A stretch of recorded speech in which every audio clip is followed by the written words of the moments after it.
Friend, સ્વાગત છે તમારું મારી ગુજરાતી રસોઈ ટિપ્સ ચેનલમાં। તો આજે આપણે બનાવીશું લગ્ન પ્રસંગમાં બનતી ગુજરાતી ખાટી મીઠી દાળ। તો એના માટે આપણે અહીંયા તુવરની દાળ લીધી છે। તુવરની દાળને આપણે અહીંયા અડધો કલાક ગરમ પાણીમાં પલાળી રાખેલી। તો આપણે એટલા માટે પલાળી કે જલ્દી કૂક થઈ જશે, વાર પણ નહીં લાગે અને સરસ એકદમ બફાઈ જશે। તો ચાલો આપણે શરૂ કરીએ। આ દાળ હું અહીંયા 3 વ્યક્તિ માટે બનાવું છું। સૌથી પહેલાં આપણે અહીંયા પ્રેશર કુકર લઈશું, એની અંદર આપણે બધી જ દાળ નાખી દઈશું। હવે આપણે એમાં 1.5 ગ્લાસ જેટલું પાણી નાખીશું। આપણે એમાં સ્વાદ પ્રમાણે મીઠું નાખીશું। આપણે અહીંયા અડધી ચમચી હળદર પાવડર નાખીશું। 1 ચમચી આપણે અહીંયા તેલ નાખીશું। તો આપણે અહીંયા 1 ચમચી જેટલા સિંગદાણા લીધા છે, એ પણ આપણે અહીંયા નાખી દઈશું। અહીંયા કુકરનું ઢાંકણ બંધ કરીને એને 2 થી 3 વિસલ કરી લઈશું। આપણે પલાળેલી દાળ છે એટલે 2 વિસલમાં પણ સરસ થઈ જશે। તો હવે આપણે ગેસ ઉપર મૂકી લઈશું। તો આપણે અહીંયા કુકરને ગેસ ઉપર મૂકી લીધો છે। હવે આપણે અહીંયા ફૂલ ગેસ ઉપર 3 વિસલ કરી લઈશું।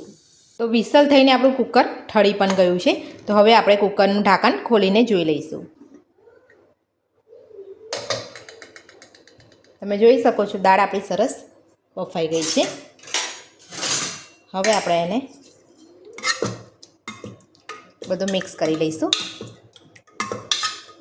તો હવે આપણે અહીંયા બ્લેન્ડરની મદદથી આપણે દાળને મેશ કરી લઈશું।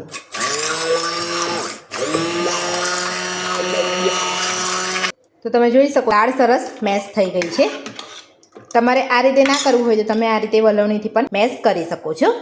હવે આપણે દાળનો વઘાર કરીશું।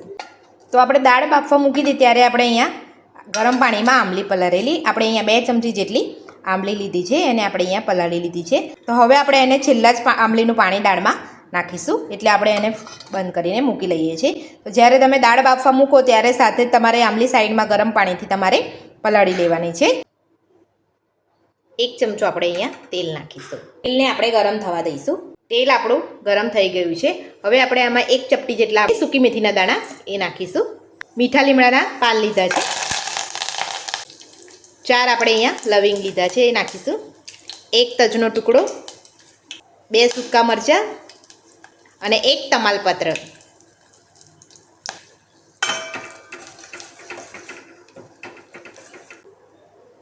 હવે આપણે એમાં 1 ચમચી રાઈ નાખીશું।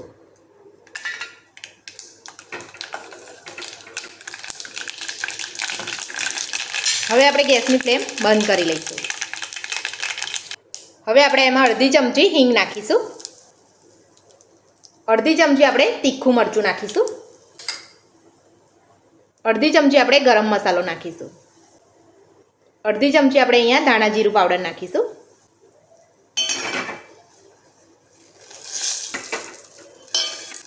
હવે આપણે અહીંયા બાફેલી દાળ નાખી દઈશું।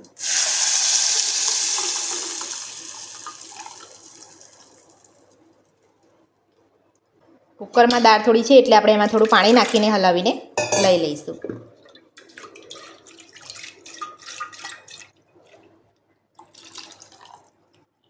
ગેસ આપણે ચાલુ રાખતા વઘારમાં તો આપણો વઘાર બળી જતો। ગેસ ચાલુ કરી લીધો છે।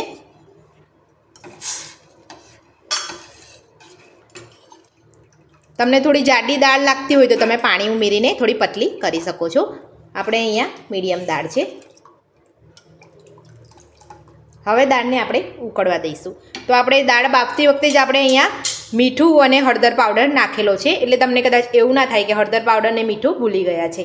તો આપણે અહીંયા નાખેલું છે। તો હવે આપણે અહીંયા 1 ટુકડો આપણે અહીંયા ગોળનો નાખી દઈશું। ગોળનો ટેસ્ટ તમે તમારા ટેસ્ટ પ્રમાણે વધતો કે ઓછો કરી શકો છો, પણ લગ્ન પ્રસંગમાં બનતી ખાટી મીઠી દાળમાં તમારે ગોળ આગળ પડતો જ હોય છે, એટલે આપણે અહીંયા 1 ટુકડો અહીંયા આપણે ગોળનો નાખીશું। હવે આપણે દાળને ધીમા તાપે ઉકળવા દઈશું। તો અહીંયા આપણી દાળ ઉકળે છે ત્યાં સુધી આપણે અહીંયા આંબલીનો પલ્પ હાથેથી મસળીને એનો પલ્પ બધો જ કાઢી લઈશું। તમને જે રીતે ખટાશ ભાવતી હોય એ રીતે તમારે આંબલી પલાળવાની છે। ગોળ આંબલીનું પ્રમાણ તમે આગળ પડતું રાખશો તો તમારે દાળનો ટેસ્ટ ખૂબ જ સરસ લાગશે। તો આપણે અહીંયા પલ્પને અહીંયા કરી લીધો છે। હવે આપણે અહીંયા ગાળણીથી ગાળી લઈશું।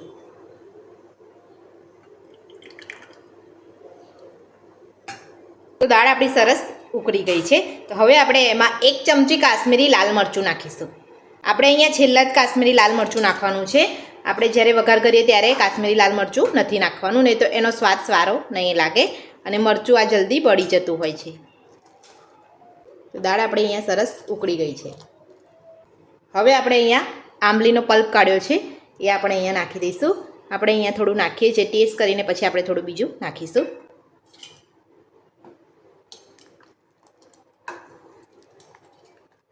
હવે આપણે એને 2 મિનિટ માટે ઉકળવા દઈશું. તો દાળ આપણી સરસ ઉકળી ગઈ છે. હવે આપણે ગેસ બંધ કરી લઈશું. ઉપરથી આપણે થોડા લીલા ધાણા નાખીશું. તો તમે જોઈ શકો છો દાળ આપણી બનીને તૈયાર છે. જોતાં જ ખાવાનું મન થઈ જાય તેવી છે ને. તો ઘરે એકવાર તમે જરૂરથી ટ્રાય કરજો. 100% ઘરમાં બધાને ખૂબ જ ભાવશે. હવે આપણે દાળને સર્વ કરી લઈશું. તો લગ્ન પ્રસંગમાં બને તેવી ખાટી મીઠી ગુજરાતી દાળ બનીને આપણી તૈયાર છે. તો આ રીત તમને મારી કેવી લાગી મને જરૂરથી જણાવજો. જો વિડીયો પસંદ આવે તો વિડીયોને લાઇક કરજો, ચેનલને સબસ્ક્રાઈબ કરજો, તમારા મિત્રોને જરૂરથી શેર કરજો. Thank you.